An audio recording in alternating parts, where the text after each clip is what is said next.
Robin Hood Radio presents Stage Right or Not with Michele Willens. Michele is a longtime journalist and herself is a published playwright of several theatrical works. She's a frequent contributor to the Huffington Post, Daily Beast, and the Atlantic websites. Another opening of another show. Well, by my count, it is week 17 for this report, since it's been changed from stage right to no stage left. While we are no closer to moving back inside actual theaters, except for a few places, including in your area perhaps, we can continue to watch some very good actors reading very moving words. My calendar has obviously changed, but it's pretty damn full. For example, I saw two of our finest award-winning actresses this past week do live readings of older plays. Oscar winner Julianne Moore participated in Good as New, a two-character piece, at least it was in this 25-minute scene streamed by the MCC Theater. The Peter Hedges play was full-length and three characters when it was done by that company in the 90s. In this excerpt, we see and envision Moore and Caitlin Dever as mother and daughter in a car being driven by Dever. They are in the middle of a heated argument. It takes a few minutes before we understand what the issue is and what the title signifies, that being cosmetic surgery. The daughter is angry that her formerly feminist mother, who used to read to her from Ms. Magazine, has resorted to face work. "Every time I look at you, I will think liar," she says. "You don't know what it's like to disappear," responds Moore's character. This may sound kind of trivial, but with words like erasure and preservation, well, it has pathos and strength, and for many women, a lot of guilt-inducing resonance. Just as interesting is the half-hour discussion with the actors and the playwright after. Now, the other much larger performance that I streamed was that of Emmy winner Edie Falco in a reunion reading of the cast of The True, written by Char White.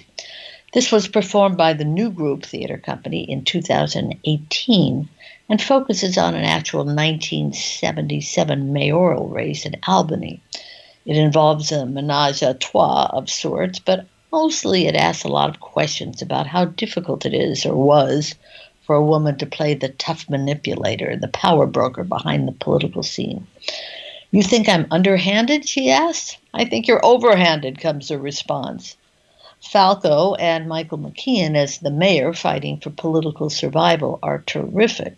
Her character is in fact based on Kirsten Gillibrand's grandmother, but that's another story.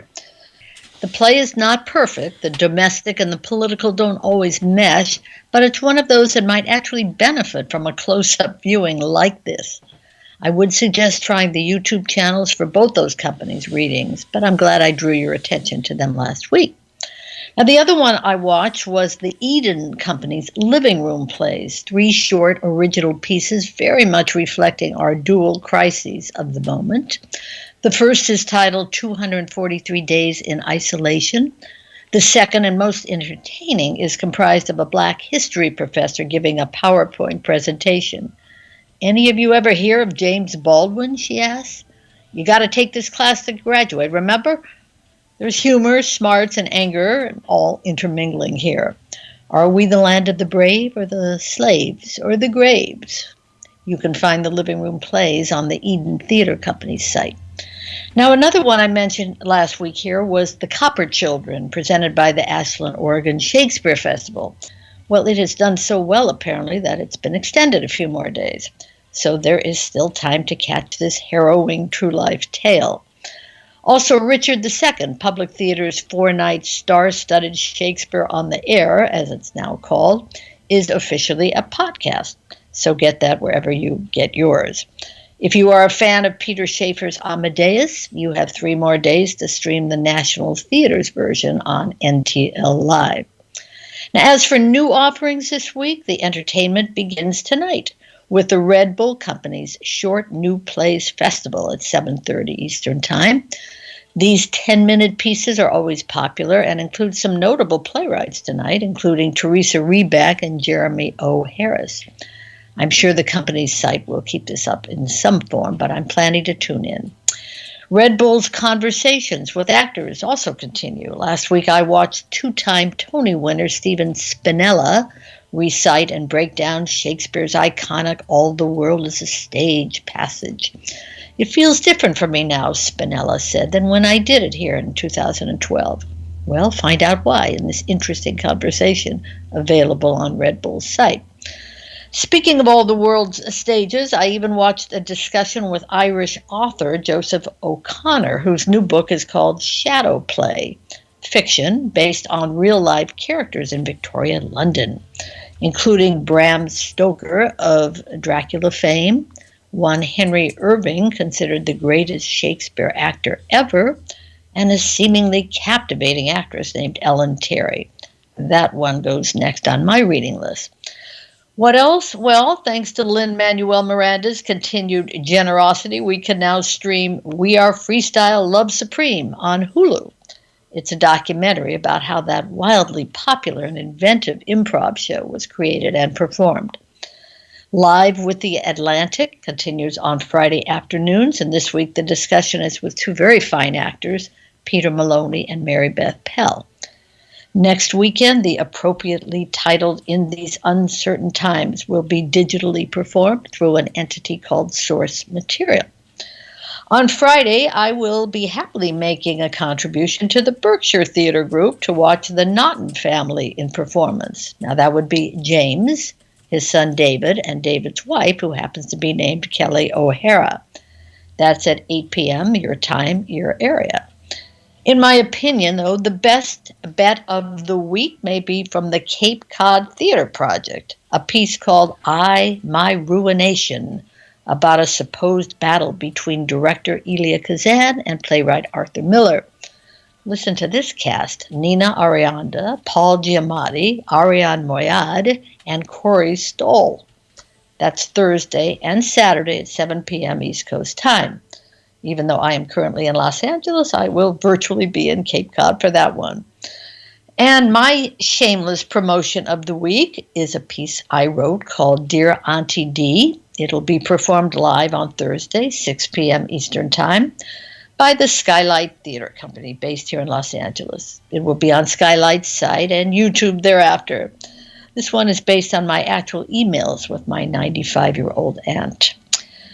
There is some optimism arising in the theater world. The off-Broadway Playwrights Horizons has announced its 2021 season, albeit a bit shortened. So too the Arena Theater in Washington. In the meantime, plenty to keep those missing the real theater busy, Jill, as we head into week 18. And, I'm wondering if when everyone is back in business, still some time away, but when we're back in the live business, because there has been, the screens are wonderful in a pinch, but the whole live essence is obviously missing, even though it's taped live. If you know, right. But screens had been playing such a part in the staging of various shows. And there was a show recently, now I can't remember, but it was pretty much, one of the comments about it was that there was just so much screen. It was all screen. Do you remember what?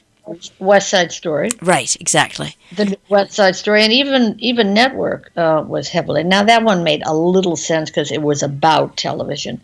West Side Story is the one that got the most attention on that. I'll be curious if West Side Story comes back, by the way. That hasn't been on any list of, yes, coming back in the spring, no, we're not coming back. It's in that middle group, which many plays are. Most of the plays are. But I am curious about West Side Story because it wasn't selling that well once it opened. But anyway, yeah. And when is the movie out? There's some advantage to these screens at home, but are we going to get hooked on that? I don't know. So it'll be the first bit was I will be interested to see if they're as prevalent when we get back to live theater, or whether they take a hiatus basically because people are just craving the natural, so to speak, and this is in quotes, the natural rhythm of regular watching something not via a screen. If you were watching dance on screen or you are watching it actual dance, it's just a slightly different timing. No, it's a good point. It's a good point. I think we'll all be so sick of screens by that time that if we get ourselves in theaters, we're not going to want to look at any screens up there. You know, it's interesting. I was with my family out here yesterday, little kids, nieces and nephews, little ones, and they've all watched Hamilton 5 times, since it went on Disney Plus. They know every lyric, etc. But I asked them, and they're young. I mean, they're like the ages of, I don't know, from 7 to 11, I guess. And I said, and a few of them had actually seen it on the stage. And I said, do you like looking at close-ups on the television? And they said, yeah, we got to see things we never got to see. If you weren't sitting in the front couple rows, you didn't really get to see the close-up looks, expressions of the actors. And even they appreciated that right now. But does that mean that they're not going to go see something live? No, of course not. No, and then the biggest thing in life, if you're doing that, is if you can get really good seats. Because the day that you get up close is the day that the magic, it's just, that's where the magic really affects you. When you see, it's one thing to be there and hear it and osmose it from the crowd. It's when you get up front and you actually see it as well. That's something completely different. I agree. So anyway, the future is, we don't know how far away, but it's on the way. Stage Right or Not with Michele Willens, produced in the studios of Robin Hood Radio, robinhoodradio.com.